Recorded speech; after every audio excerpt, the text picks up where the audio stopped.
Assalamualaikum warahmatullahi wabarakatuh. Perkenalkan, nama saya Farida, saya dari kelas 2E.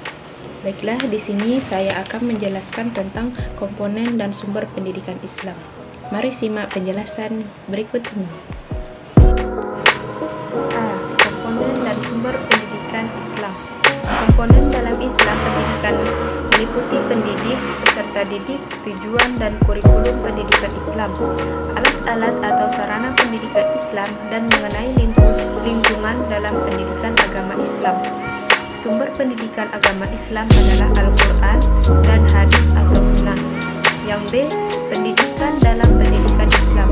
Pendidik dalam Islam ialah siapa saja yang bertanggung jawab terhadap perkembangan anak didik. Dalam Islam, seorang yang bertanggung jawab adalah orang tua. Oleh karena itu, seorang pendidik harus memenuhi syarat-syarat. Yang pertama, beriman kepada Allah dan beramal soleh. Yang kedua, menjalankan ibadah dan taat dengan taat. Yang ketiga, memiliki sikap pengabdian yang tinggi pada dunia pendidikan. Yang keempat, ikhlas dalam menjalankan tugas pendidikan. Yang kelima, menguasai ilmu yang diajarkan kepada anak didiknya. Yang keenam, profesional dalam menjalankan tugasnya. Yang ketujuh, tegas dan berwibawa dalam menghadapi masalah yang dialami murid-muridnya. Agar anak didiknya tidak jenuh mendengarkan atau memperhatikan para pendidik yang sedang mengajar, syarat-syarat bagi para pendidik dan pengajar adalah sebagai berikut.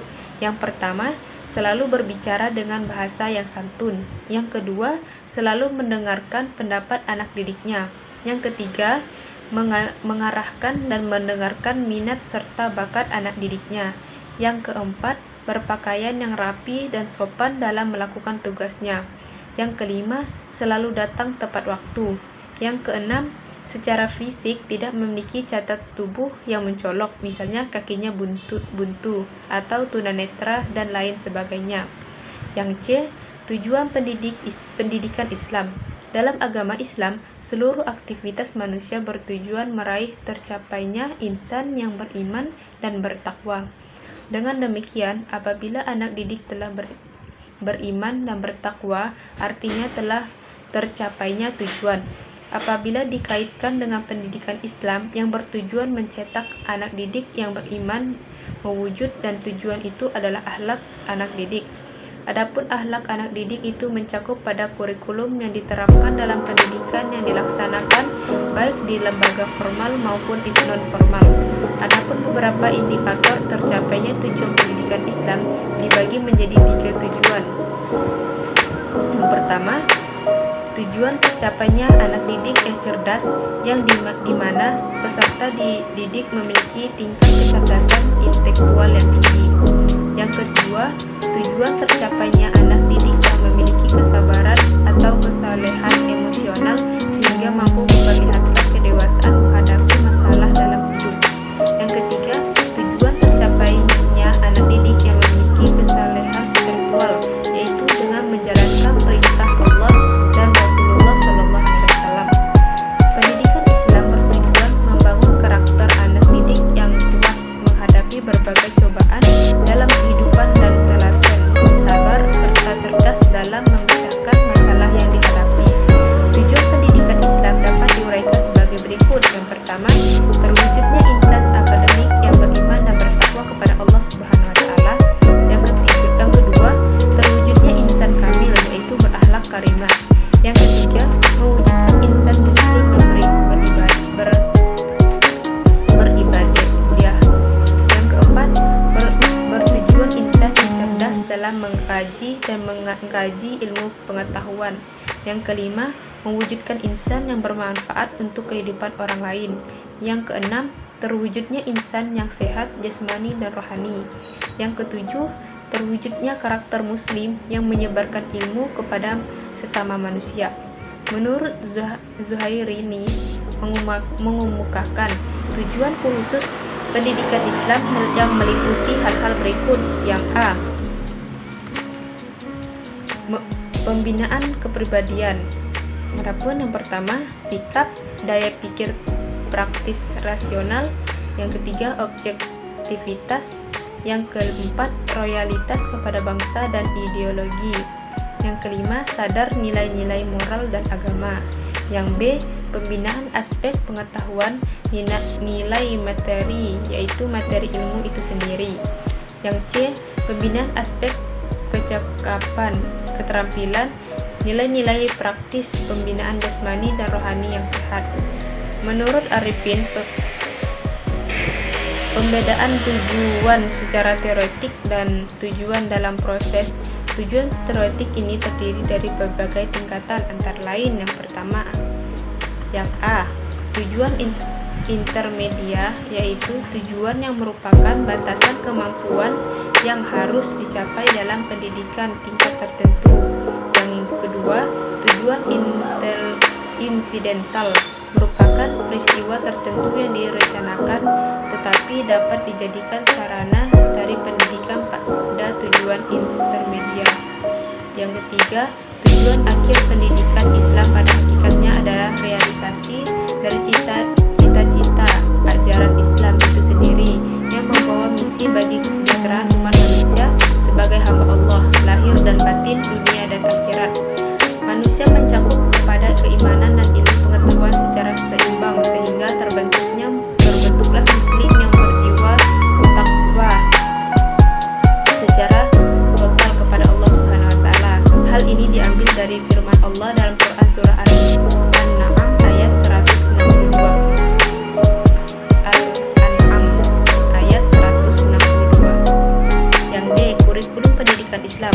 Kurikulum merupakan seperangkat rencana dalam pengaturan pendidikan atau pengajaran dan hasil pendidikan atau pengajaran yang harus dicapai oleh anak didik. Kegiatan belajar mengajar, pembelajaran sumber daya pendidikan dalam pengembangan kurikulum ini sendiri. Kurikulum dan perencanaan pengembangan kompetensi peserta didik yang perlu dicapai secara keseluruhan. Ciri-ciri kurikulum dalam pendidikan Islam menurut Omar Muhammad Al-Taumi menyebutkan ada 5, yaitu yang pertama, menonjolkan tujuan agama dan akhlak kepada berbagai tujuan-tujuannya dan kandungan metode, alat ataupun teknik bercorak agama. Yang kedua, meluas cangkupannya dan menyeluruh kandungannya. Yang ketiga, bersikap seimbang di antara berbagai ilmu yang dikandung dalam kurikulum. Yang keempat, bersikap menyeluruh dalam menata seluruh mata pelajaran yang diperlukan oleh peserta didik. Yang kelima, kurikulum yang disusun selalu disesuaikan di minat dan bakat peserta didik. Muhammad Al-Taumi Al-Syaibani menetapkan 4 dasar pokok dalam kurikulum pendidikan Islam, yaitu yang pertama, asas Al-Quran. Dasar yang ditetapkan adalah berdasarkan nilai-nilai ilahi yang bertuang dalam Al-Quran dan hadis. Yang kedua, asas falsafah. Dasar ini memberikan arah dan kompas tujuan pendidikan Islam dengan standar filosofis. Yang ketiga, asas psikologis. Dasar ini mempertimbangkan tahapan sikap anak didik yang berkaitan dengan perkembangan jasmaniah, kematangan, bakat intelektual, dan sebagainya. Yang keempat, asas spesial. Dasar sosiologis ini memberikan implikasi bahwa kurikulum pendidikan memang peran pendidik terhadap penyampaian dan perkembangan kebudayaan proses sosialisasi individu. Yang E, alat-alat atau sarana pendidikan Islam. Alat-alat Islam berperangkat atau media yang digunakan dalam pelaksanaan sesuatu. Adapun alat-alat pendidikan berarti media yang memanfaatkan atau pendidikan. Secara umum, alat-alat pendidikan bukan hanya berangkat atau bentuk benda tetapi ada sifatnya abstrak, misalnya metode pendidikan, pendekatan pendidik, teknik atau strategi pendidikan dalam memperoleh kelas. Beberapa alat pendidikan yang sangat penting digunakan dalam pendidikan sebagai berikut. Yang pertama, pendidikan merupakan alat pendidikan karena tanpa pendidikan, pendidik tidak akan dengan baik. Yang kedua, lembaga pendidikan yang memberikan tempat untuk melaksanakan pendidik formal ataupun informal. Yang ketiga, anak didik sebagai sasaran pendidikan yang menjadi objek para pendidik sekaligus pendidik itu sendiri. Yang keempat, sarana dan prasarana pendidikan yang membantu lancarnya pelaksanaan pendidikan. Yang kelima, perpustakaan, yakni buku-buku yang memberikan informasi ilmu pengetahuan pada para pendidik dan anak pendidik. Alat-alat bantu dalam pendidikan berupa pengembangan teknik belajar mengajar, misalnya mengajar dengan teknis kuis sehingga anak didik bersaing dalam menjawab pertanyaan pendidik. Yang kedua, pertanyaan lisan di kelas. Yang tiga, tugas individu. Yang keempat, tugas kelompok. Yang kelima, ulangan semester. Yang keenam, ulangan kenaikan kelas. Yang ketujuh, kelompok laporan kerja praktek lapangan. Alat pendidikan adalah suatu tindakan atau perbuatan atau benda yang sengaja dijadikan untuk mempermudah pencapaian pendidikan. Alat pendidikan dapat juga disebut sebagai sarana pendidikan. Sarana pendidikan dibagi menjadi dua bagian, yaitu A. Sarana fisik pendidikan. Yang pertama, lembaga pendidikan. Lembaga atau badan pendidikan adalah organisasi atau kelompok manusia yang memikul tanggung jawab atau terlaksananya pendidikan. Lembaga pendidikan ini dapat berbentuk formal, informal, dan non-formal. Yang kedua, media pendidikan. Media di sini berarti alat-alat atau benda-benda yang dapat membantu kelancaran proses pendidikan, seperti komputer dan lainnya.